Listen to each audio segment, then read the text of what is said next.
Siga y se sienta para hablar de sus derechos. Buenas noches, les doy la bienvenida a Siga y se sienta para hablar de sus derechos, un espacio de las redes y las organizaciones de derechos humanos con el apoyo de Canal Capital, Televisión Más Humana. Yo soy Marisol Garzón y los quiero invitar para que se sumen a nosotros a través de las redes sociales. Estamos en Facebook como Siga y se sienta y en Twitter estamos como @Siga y se sienta. Hoy vamos a tener el numeral ¿Quiere un trabajo qué? ¿Cómo le gustaría que fuera su trabajo? Y recuerde también acompañarme en mi emisora virtual Banca del Parque Radio, www.bancadelparque.com. Nuestros invitados del día de hoy. Hoy está con nosotros Federico Parra Hinojosa. Federico, gracias. Bienvenido. Siga y se sienta. Y doña Mireya Reyes. Doña Mireya, siga y se sienta para hablar de sus derechos. Nuestro público, un público muy especial, son personas de organizaciones de recicladores. Hoy están con nosotros acompañándonos. Pues bien, contémosle a nuestros televidentes quién es Federico Parra Hinojosa. Marisol, muchas gracias.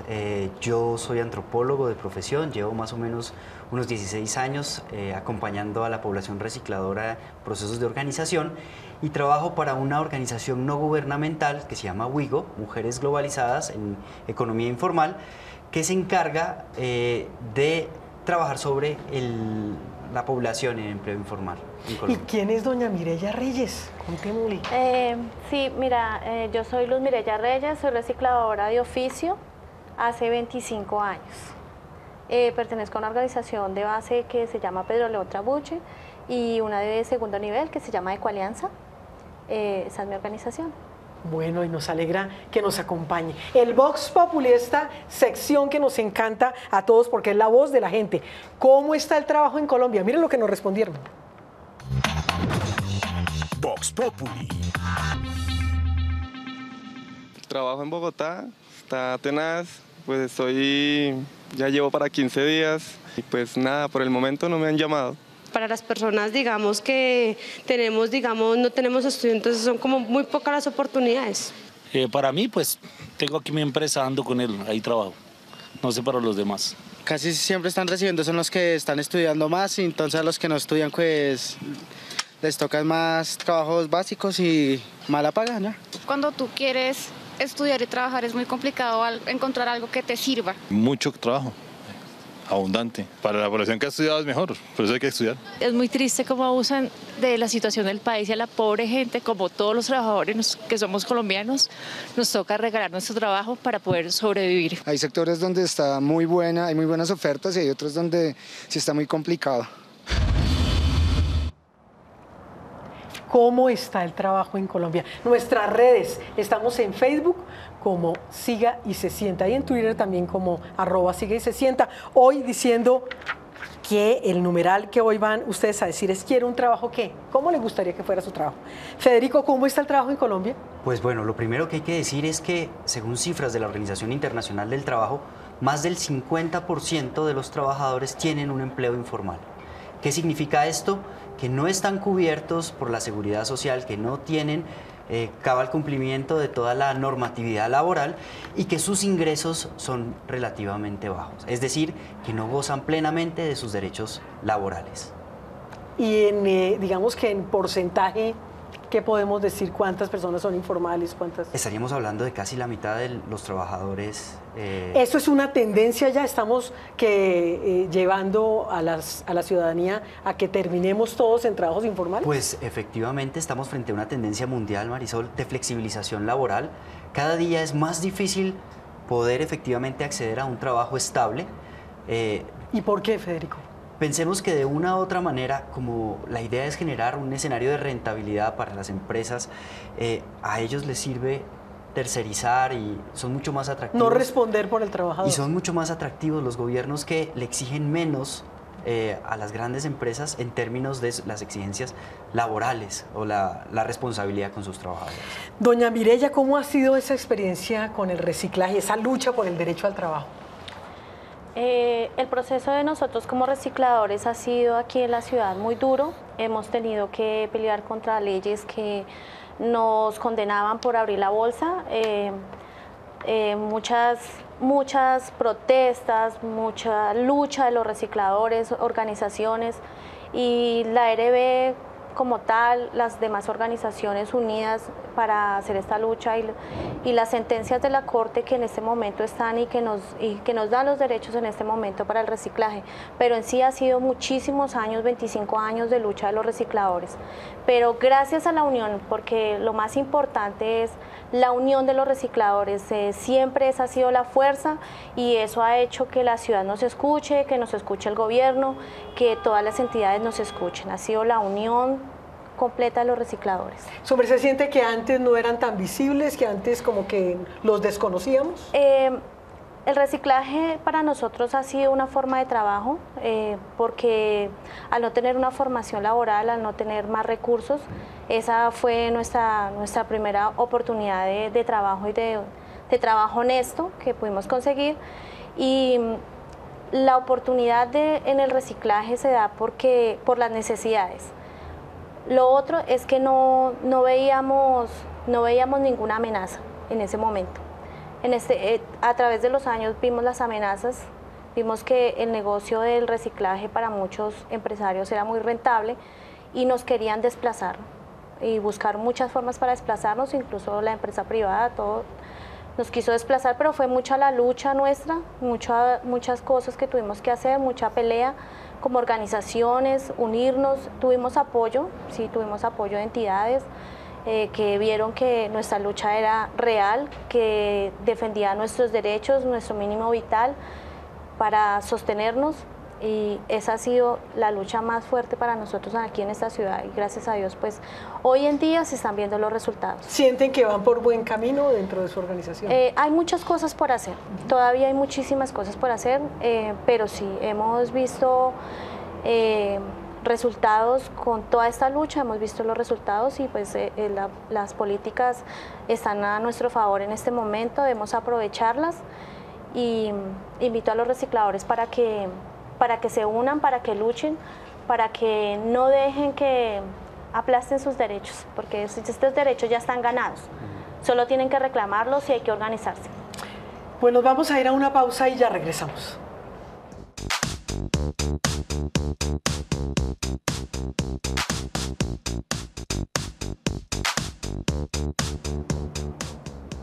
Y continuamos en Siga y se sienta para hablar de sus derechos.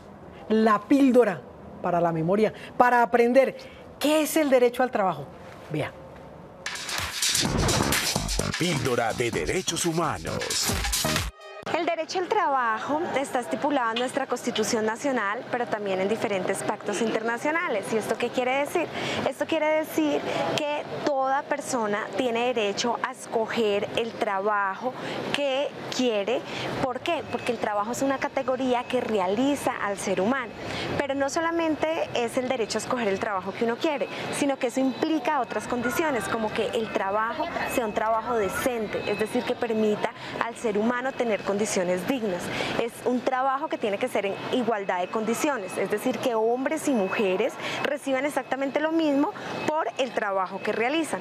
Pero además tiene implícito los derechos a organizarse en sindicatos, y esto es muy importante porque es a través de las organizaciones sindicales que los trabajadores y las trabajadoras pueden exigir que se cumplan todos los derechos que conlleva el derecho al trabajo, como el de prestaciones sociales para proteger a su núcleo familiar. Este es nuestro espacio pedagógico para aprender la píldora. Federico, ¿qué pasa hoy con los recicladores? ¿Cuál es la propuesta concreta de ellos? Pues realmente ocurrió algo sin precedentes en el mundo, aquí en Bogotá, en Colombia. Y es que tras 20 años de lucha defendiendo el derecho al trabajo, el derecho a la libre circulación, el derecho al mínimo vital, más o menos unos 7, 8 actos de exigencia de derechos permitieron que el gremio reciclador en cabeza de la Asociación de Recicladores de Bogotá sumara 7 sentencias de Corte Constitucional que defienden el trabajo de los recicladores. Y la suma de esas sentencias hoy tiene a Colombia hablando de reciclaje con recicladores. El actual gobierno tuvo la voluntad política de tomar estas órdenes de la Corte y empezar a desarrollar algunas acciones. ¿Ya que iba cuando te decía que era algo sin precedentes? Bogotá es la primera ciudad en el mundo que le paga a los recicladores por recolección, transporte y clasificación de residuos, lo mismo que le paga a un operador de aseo, a una empresa privada. Muy en serio. Tanto así que el 31 de octubre de este año, Bogotá, la idea del pago a recicladores, concursó en uno de los periódicos de habla inglesa más importantes del mundo, entre más o menos 800 ideas que estaban allí, y quedó de terceras. Algo que es replicable en Bogotá, o que debería ser replicable en todas las ciudades del mundo, es el reconocimiento y la remuneración de los recicladores, porque cada tonelada que transporta un reciclador es una tonelada de residuos que no es necesario que sea transportada por una empresa pública o privada de aseo, y lo que la Corte dice es, ¿por qué no pagarles para que generen mejores condiciones de vida?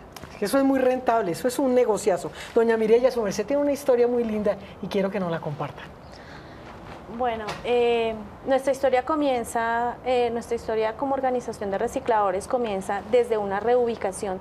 Nosotros vivíamos a orillas de la carrilera, en la carrera 30 con calle 22.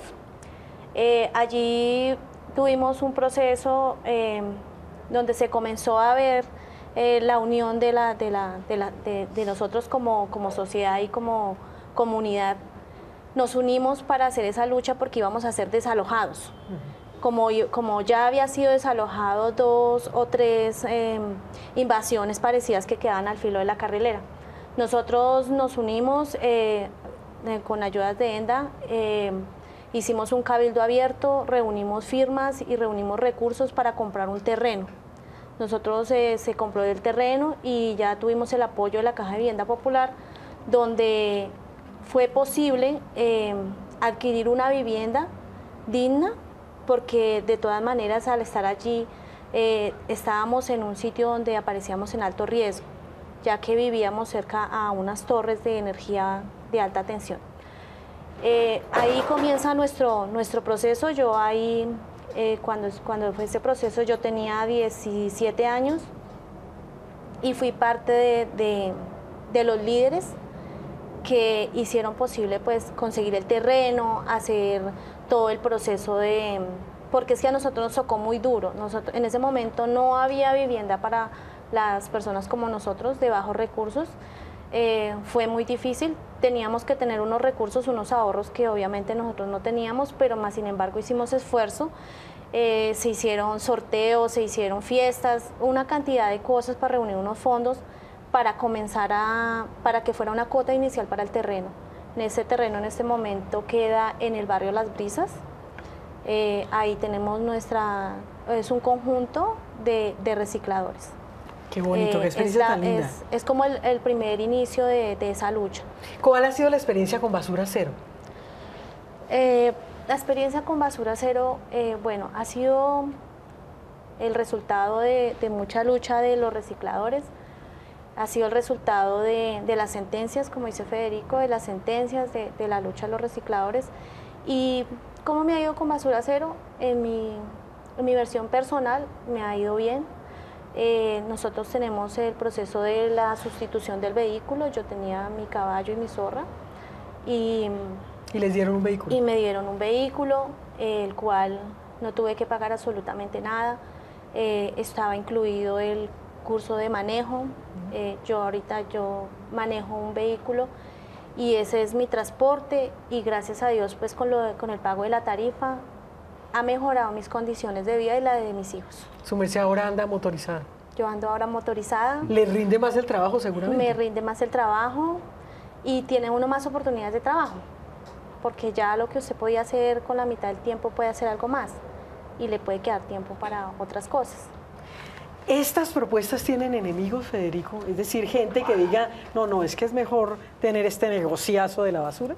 Pues tenemos una situación muy complicada, y es que la lógica de remuneración del servicio de aseo se basa en la cantidad de residuos que yo recojo y deposito en el relleno sanitario. Imagínate lo que significa que un montón de residuos que están recuperados por la población recicladora entren por otro lado y no puedan ser facturados en un relleno sanitario. Entonces estamos en un escenario de muchísima tensión. órdenes de corte constitucional que defienden derechos, eso que se tiene que traducir en un modelo de operación, y por otro lado, un modelo de vieja data que se basaba en transportar y enterrar y que se podría llamar basura 100. La armonización de todo eso está ocurriendo en este momento y encontramos que no hay una sola postura y que hay posturas muy tensionantes que están atacando cualquier intento que les quite sus ingresos. ¿Esto puede perdurar o de pronto vamos a llegar a un punto en que digan, no, vea? Tenemos una gran fortuna y es que la normativa nacional ya entendió que tocaba hablar de reciclaje con recicladores y no de transporte y enterramiento. Ahora, un instrumento de planeación que se llama Planes de Gestión Integral de Residuos deben ser formulados de manera participativa con los recicladores y además de eso deben organizar por 12 años el reciclaje con recicladores. El numeral es quiero un trabajo que. Nos vamos a ir a una pausa y ya regresamos.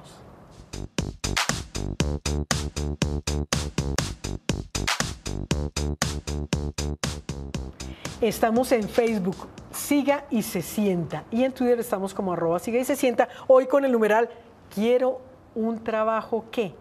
Preguntas del público. Mi nombre es Wilson Vargas, pertenezco a la Fundación Humanitaria Manos Unidas por Colombia. La pregunta es la siguiente y es para el señor Federico. La basura para muchos es un desperdicio, para los recuperadores la basura es un tesoro. En este programa quisiera saber la industrialización, los planes empresariales y todo lo que tenga que ver con el proceso de dignificar este trabajo como un derecho. Bien, lo primero que tendría que decirle al participante de este programa es que lo primero que hay que garantizar es el acceso cierto al material reciclable. ¿Y por qué les digo eso? Porque si los recicladores quedan en bodegas, si los recicladores quedan o se ocupan solamente de qué voy a pretransformar y todo esto, pero no tienen acceso cierto al material reciclable, entonces el reciclaje se puede ir para cualquier otro lado. Tuve la posibilidad de estar hace pocas semanas en Bucaramanga. Ellos pasaron por una situación en donde estaban muy preocupados por la parte de pretransformación y la parte de industrialización y las empresas de aseo lograron convenir que les llevaban el material a sus bodegas. El resultado fue que les empezó a llegar montones de basura. Y el contacto que ustedes tienen con su fuente de material, con el vecino que les entrega el cartón separado o no separado, la posibilidad de reciclar ese material y recuperarlo de calle, se perdió. Entonces mi invitación es, antes que pensar en pretransformación e industrialización, que es muy importante, hay que asegurar que el reciclaje está en manos de los y las recicladoras. Hay otra pregunta del público. Buenas tardes. Mi pregunta es para el... Buenas tardes. Mi pregunta es para el señor Federico. Yo soy Fabiola Barajas, pertenezco a una fundación humanitaria y quiero saber qué hay que hacer para organizar una empresa y cómo prepararnos y qué estudios avanzados debemos de realizar. Vale, hay un elemento muy importante que lo señala la Corte Constitucional. ¿Cuál es la mejor figura para que los recicladores no solamente sean reconocidos, sino puedan participar en la recolección, transporte y aprovechamiento de residuos reciclables de manera formal? Lo que la Corte nos dice es, se han organizado tradicionalmente en asociaciones, cooperativas, precooperativas. Esa figura es la que hay que solidificar en este momento antes de pensar en una figura empresarial. Algo que es de todos, que no tiene un dueño, en donde toda la asamblea es dueña y tiene la posibilidad de ser redistributiva al interior. Y ese es el primer paso al que estamos invitando. Conclusiones, Mireya, ¿qué conclusiones saca hoy su merced? Bueno, con respecto a la pregunta del público y lo que dice Federico, es muy cierto. Nosotros tenemos en este momento el Pedro León, nuestra organización, y nosotros venimos de haber sido una organización donde nos reunimos para defender unos derechos. Ahora ya estamos reunidos en una bodega. Todos somos dueños de esa bodega, todos somos socios, todos participamos y somos empresarios, pequeños empresarios. Todavía hay mucho que aprender, hay muchas cosas que toca hacer. Y respecto a la tarifa, pues tenemos que organizarnos mucho más porque es muchas más responsabilidades que tenemos, pero esa ha sido la base. La base es que haya una organización de recicladores donde todos tengan derechos, donde ellos sean sus propios patrones, donde ellos tengan la posibilidad de preguntar, hablar, decir, porque una empresa como tal, o sea, una empresa, usted no puede hacerlo así como nosotros trabajamos, no lo podemos hacer. Conclusiones, Federico. Tendría dos. La primera es invitar efectivamente a que Bogotá se siente a concertar muy detalladamente con las organizaciones de recicladores el modelo operativo, cómo hacer una recolección para poder remunerar a la mayor cantidad de recicladores a través de una concertación de la operatividad. Y la segunda es un mensaje muy sentido para todas las demás autoridades municipales de todas las ciudades de Colombia. Cambió el modelo, ya no podemos transportar y enterrar, es necesario sentarnos a planificar cómo va a ser el aprovechamiento con recicladores en todo el país. Mireya, gracias por habernos acompañado, por haber estado acá, Federico, por estar con nosotros, nuestro público, y a todos ustedes muy amables por haber estado con nosotros. Vamos a seguir con ¿Cuál es su rollo? La canción se llama C y es del grupo Latin Latas. Recuerde también visitar www.bancadelparque.com. Yo soy Marisol Garzón y nos vemos en 8 días. ¿Cuál es su rollo? Lo que eres, no sabes ni lo que tienes. Qué bonito llegar a ser sin dejar de ser lo que se es. Lo que eres, no sabes ni lo que tienes. Estoy distorsionada, cansada, anonadada. Estoy mamada de tanta fachada, maquillando la tristeza de una vida que más pesa.